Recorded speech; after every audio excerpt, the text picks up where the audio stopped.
Hello बच्चों, चलिए प्रश्न को पढ़ते हैं और समझते हैं। माना आर समुच्चय क्यू से क्यू में निम्नवत एक संबंध है। आर बराबर A comma B such that A comma B belongs to Q और A minus B belongs to Z है, अर्थात ए और बी का अंतर एक पूर्णांक है जहां ए और बी क्या होंगे, परिमेय संख्याएं होंगी। सिद्ध कीजिए कि A comma B belongs to R, उसके बाद B comma C belongs to R, तब A comma C belongs to R होगा और जहां ए बी सी क्या है, एक परिमेय संख्याएं है। प्रश्न को हल करने से पहले प्रश्न के लिए हम मुख्य अवधारणा लिख लेते हैं, जिसकी सहायता से हम इस प्रश्न को हल करेंगे। तो अवधारणा मुख्य अवधारणा में सर्वप्रथम हम पूर्णांकों का समुच्चय लिखेंगे और उसके कुछ गुणधर्मों को देखेंगे। तो देखो, हमें पता है पूर्णांकों का जो समुच्चय होता है z, और वह इस प्रकार परिभाषित होता है जिसमें सारे पूर्णांक होते हैं प्लस और माइनस के। जैसे माइनस का 3 होगा, फिर माइनस का 2 हो सकता है, उसके बाद माइनस का 1, उसके बाद 0, उसके बाद 1, उसके बाद 2, उसके बाद 3, और इस प्रकार इस समुच्चय को परिभाषित किया जा सकता है। अब आप देखिए, यदि आपसे ये कहा जाए कि दो पूर्णांक आपको दिए जाएं और उनका योगफल ज्ञात करने को कहा जाए, तो सदैव पूर्णांक ही आएगा। तो आप यहां कह सकते हैं कि पूर्णांकों दो पूर्णांकों का योग या अंतर, या तो उनका योग करें या फिर उनका अंतर निकालें, सदैव सदैव पूर्णांक होता है, पूर्णांक होता है। कोई से भी जब आप दो पूर्णांक लेते हैं तो आप उनको जोड़ लीजिए या उनको परस्पर घटा लीजिए, उनका जो उत्तर आएगा वह सदैव क्या आएगा, पूर्णांकों में ही आएगा। यह बात हमें यहाँ से समझना है। देखिए यहाँ पर जैसे एक और दो को आप जोड़ेंगे तो 3 आएगा, अगर एक में से दो घटाएंगे तो -1 आएगा। तो यहाँ पर बात यही है कि अगर दो पूर्णांकों को जोड़े तो पूर्णांक, घटाएं तो भी उसका उत्तर पूर्णांक ही आएगा। यह हमारा प्रश्न को हल करने का आधार बिंदु होगा। अब देखिए प्रश्न में जो दिया है उसे लिख लेते हैं। तो प्रश्न में हमें दिया है, एक संबंध दिया है और हमें संबंध कुछ इस प्रकार परिभाषित किया गया है। R A comma B such that A और बी किसके अवयव होंगे, परिमेय संख्या के, तथा ए माइनस बी अर्थात ए और बी का जो अंतर होगा वह सदैव पूर्णांक होगा। यह हमें एक संबंध दिया गया है। अब देखिए, हम इस बात को कहेंगे, जो हमें सिद्ध करना है उसके हिसाब से अगर हम बात करें तो हम कहेंगे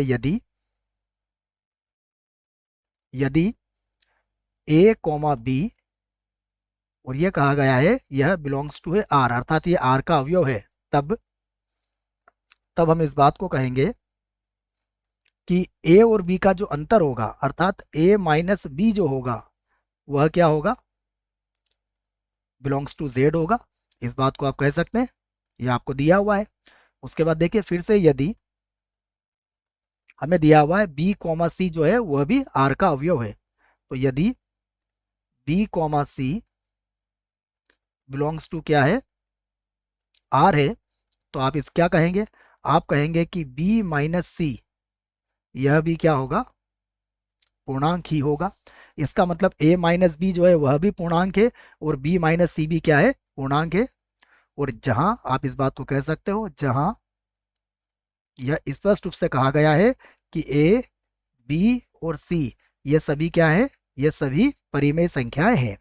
तो अब देखिए, a माइनस बी क्या है, पूर्णांक, और b माइनस सी भी क्या है, पूर्णांक। तो यहां से क्या हम इन दोनों को जोड़ सकते हैं। जैसा मैंने कहा कि दो पूर्णांकों का योग कितना होता है, सदैव पूर्णांक होता है। तो अब मैं a माइनस बी और b माइनस सी को जोड़ के दिखाता हूं आपको। देखिए, तो अब हम ये कह सकते हैं कि a माइनस बी और प्लस b माइनस सी, देखो ये भी पूर्णांक है, ये भी पूर्णांक है, बराबर कितना होगा, बराबर होगा, जब b से b कट जाएगा तो क्या आएगा, a माइनस सी। तो a माइनस सी भी क्या होगा, a माइनस सी भी पूर्णांक ही होगा, पूर्णांक होगा। क्यों होगा, क्योंकि जब भी हम दो पूर्णांकों को आपस में जोड़ते हैं तो उनका जो उत्तर आता है वह भी पूर्णांक आता है। तो यहां से हम कह सकते हैं कि अतः अतः a minus C belongs to क्या होगा, z, जहां a और सी क्या है, दोनों ही परिमेय संख्याएं है, इस बात को हमने कह दिया है।